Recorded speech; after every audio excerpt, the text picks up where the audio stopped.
Welcome to the channel, everyone. Back working on my version of the Fender alternate universe Meteora, or whatever they came out with here recently, using this old body that I come up with. Where I've got to now with this is we've decided on the bridge we're going to use, the neck we're going to use, and now we're to the thinking part as to how we're going to lay this out and make sure we don't make mistakes or minimize the mistakes we make. So what I've worked on is I had to reshape the neck pocket, because the neck that was originally on this, which I think this was started out life as a bass, and somebody at some point had put, some type of bridge on it, a guitar bridge on it. I don't know that to be true. It could have had some type of bass bridge, because the scale wouldn't be correct unless it was a baritone guitar or something of that nature, where the bridge position wouldn't work. So where these holes are. So what we're going to have to do is relocate the bridge and, get our neck angle. So that's what I've been working on, is on this neck angle, getting it fixed right. And I'll try to get this where you can see it.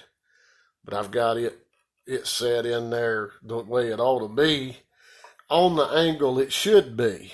And the way that I went about that is I just took the inserts, your height adjusters, and just put them in here upside down. That would kind of give you a basic idea of where your bridge, the height your bridge would be. It's actually a little higher than it would actually go a little lower than that, but that's a good starting point.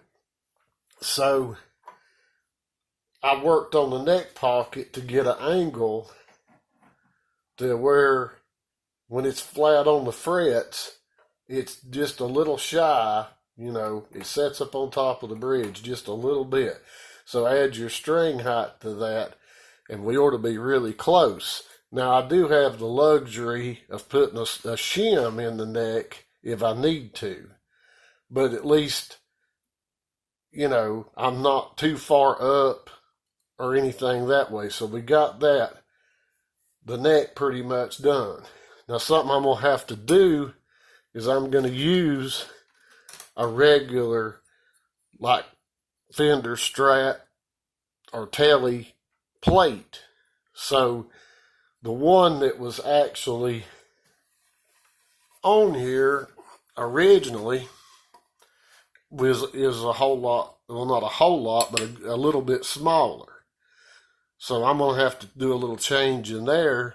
And what I'm going to have to do is go in and drill this out and use, is put in wooden dowels, glue them in. This one's a little too small, but I'm going to have to glue those in, fill those holes, then also fill the holes in the neck, and then make sure I have the neck positioned properly, and drill the holes back in the correct location, because you want your bridge, you want your neck to be bolted down exactly where you want it before you ever start worrying about where you're going to put your bridge.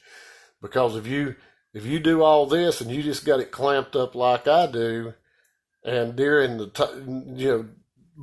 when you go to drill those holes, you do that. If something changes, then you're messed up here. So you want to make sure and have that exactly like you want it before you start on the bridge.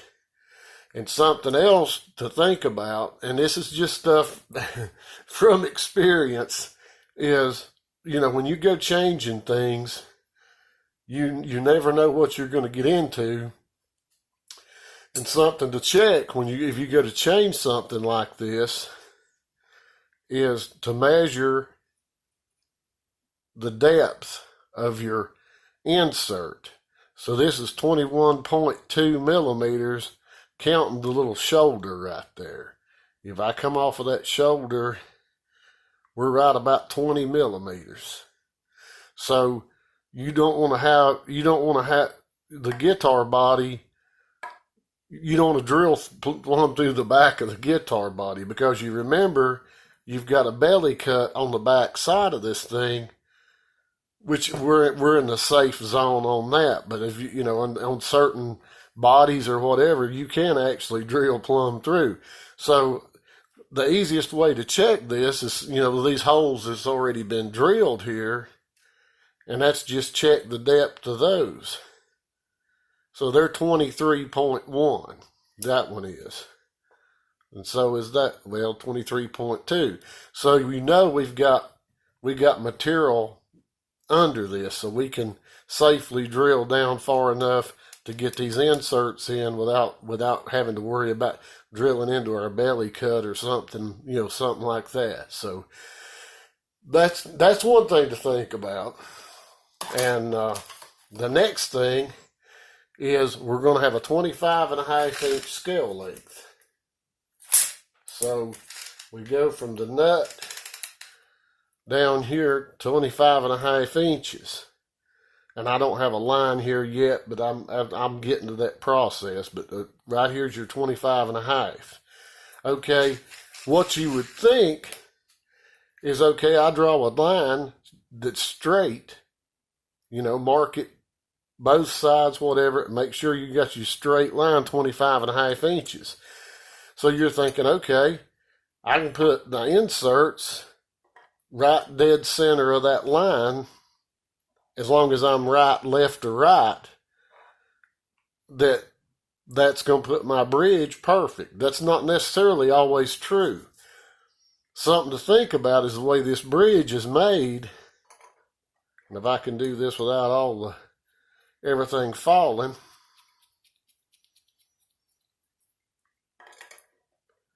is your bridge actually sets a little farther back than what your screws hold. Let's see if I can put this down here a little bit closer.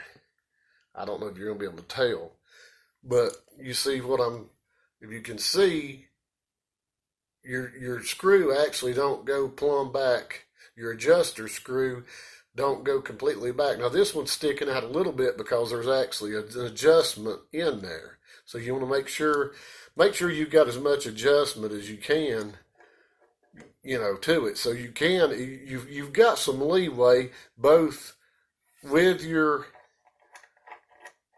screws, your height screws, and you've got adjustment on the bridge itself, on the saddles themselves. You've got a forward and back adjustment.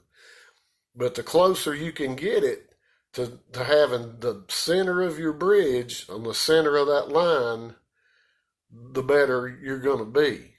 You don't want to get, too far back, because you only got so much adjustment forward. You've actually got more to play with going back. So that's something to think about. And I know that probably, sounds pretty simple, but sometimes you get to doing it and you don't realize what you get into. So what I'll do is I'll get my line, get all that worked out. Then what I'm going to have to do next is I'm going to have to ream out these holes to fit the tuners, because the tuners are a lot bigger than these holes are in this. So I'm going to have to drill those out, or not drill them, but ream them out. You don't want to drill them, because you stand a good chance of pulling the wood out when you do use a drill. I mean, you can get by with it, but I don't never suggest that. So once I get my tuners on, I'll stick a nut in here, and then I'll run the strings, a couple of strings, the high E and the low E down here, or a string. It necessarily don't have to be a guitar string, but I'll run them down here and we'll make sure that we get where we need to be. Don't worry about the center line of the guitar, especially on a guitar like this that they're at, and it's not a matched type thing. I mean, it ain't going to matter. What matters is your neck, that your strings are properly spaced on your neck. So that's what you're going to be worried about, not trying to find the center of the body. That doesn't matter. Just this where your strings are going to be on the neck. Okay, so that's that, what I'm going to have to do. I've also got a bunch of holes to fill around here, and kind of get some dowels. I don't have dowels big enough for that, and I dread going to Home Depot during all this mess and having to try to go through all that to just get a piece of dowel, but I'm going to have to get that fixed. Okay.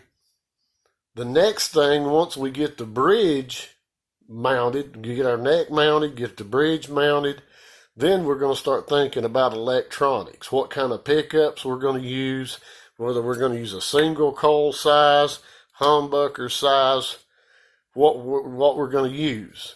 And I think I've said before on the first video on this guitar that I was leaning toward like a dual rail Dragonfire humbucker, the single coil size humbucker is what I'm kind of thinking.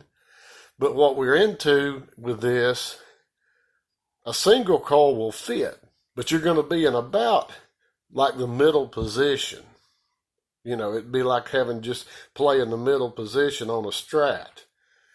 So I can route out a bigger route and even, move it wherever to get the distance I want.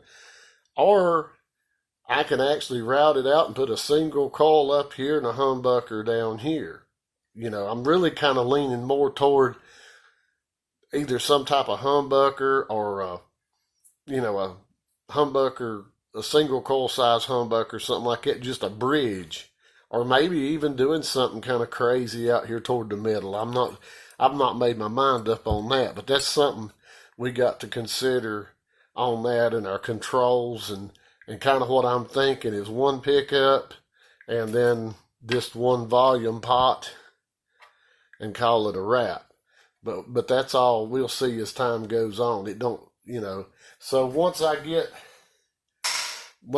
figure all of that out, then, I've got a piece of pick guard material. Then I've got to start deciding where how I'm going to shape my pick guard to work it around the bridge and, cut it out. So that's,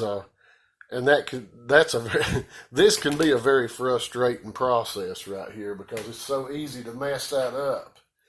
And I'll probably start with a paper or like a poster board template, and then transfer that to Masonite, and then transfer the Masonite onto that. And if you don't think you can mess that up, believe me, you can put the template on the wrong side of this and actually make the bottom the top. And you're not happy when that happens. So always mark on your template top to make sure that you have it turned the right way, because I have done that. So, okay, as far as paint, which is going to be the very last thing once we get the rest of this done, I've took an old neck. This is off of Harmony. It's a little like a kid's guitar or something that I come up with. And I use stuff like this to test, like a stain, a failed glitter paint job, stuff like that. And it just, it matches the wood. It's maple, and it pretty much is going to tell you how it's going to look. So anyway, I don't know if the camera is going to make that look really blue, but it's more green. It's more of a seafoam green, but in the camera, as far as the way I'm looking at it, it really looks like a Carolina blue, but it's not. It's more of a green, so that's not a real good representation of that. So that's not going to be a good a good thing at all. But anyway, I just painted that just to get an idea, because sometimes what's on the color of the rattle can lid ain't necessarily the exact color that's going to come out of it. So that's kind of the color I'm looking at, but you know, it just ain't showing up. It's showing up looking blue instead of green. So anyway, that's kind of the color I'm looking at with a with the brass hardwire, the brass bridge. We got our tuners with the brass, the brass buttons on the tuners, the Earl Slick tuners. So, and this body, I'm not sure the type of wood that it's made out of. I mean, it's not plywood, and it's heavy. It's dense wood with grain, so I don't think it's basswood. Yeah, I think it's either an alder or maybe ash or something. So it's got a little veneer on it, but it's pretty much, it's not a plywood body. It's a solid body. Feels really like really dense wood, really hard wood. So with this, the brass bridge set in this thing, it ought to ring. So anyway, that's what I'm into. I've got the neck angle right. I'm gonna get the neck plugged. I'm not gonna video all that. Just plugging, drilling out and putting gluing dowels in, and that's not really something really exciting. I'll show it when I get done. But I'll get the neck bolted on. We'll get the bridge located. Get it ready to go in, make sure it's right, and then we'll start the routing and all of that for the pickups and get all these other things filled up. So anyway, that's about it. Now, if you're watching the video that I came out, I think my last video with the little Korean Stratocaster, we put the hip shock tuners on. I've used that mint green pick guard. It didn't fit around the neck pocket really well, and I just didn't think the color matched, so I've ordered a black pick guard, and I went ahead and also ordered a GFS trim with a brass block. So I just went ahead and got the brass block for it. So I'm waiting on that, and we'll finish that guitar up probably in the next video or coming up pretty soon. So, but that's about it with this. Appreciate everybody subscribing. Appreciate the comments and questions and information. If you hadn't subscribed, and I'd appreciate it if you would, and hit the little bell and get all the notifications. And until the next time, see you.